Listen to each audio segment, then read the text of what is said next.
In this video, I will show you how to download and install iOS 18 Developer Beta on your iPhone. Hello friends and welcome back to MZ Learning. Friends, today at WWDC 2024, Apple unveiled iOS 18, the upcoming operating system for the iPhone. iOS 18 is currently in the developer beta version, so there is a chance of bugs. Therefore, I strongly recommend not installing it on your main device. Instead, install it on a separate phone.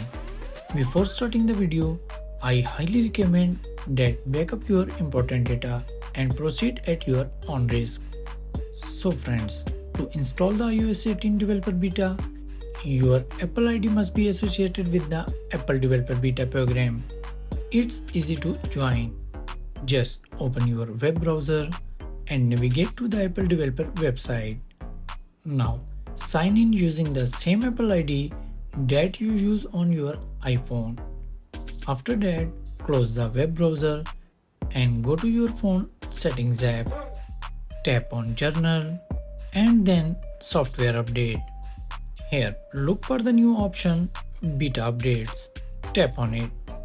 Now select iOS 18 Developer Beta and tap on the back button, and that's it. Now you can download and upgrade to iOS 18. Hope this video works for you. If you like this video, please hit the like button and consider to subscribe my channel. Thanks for watching. Have a nice day.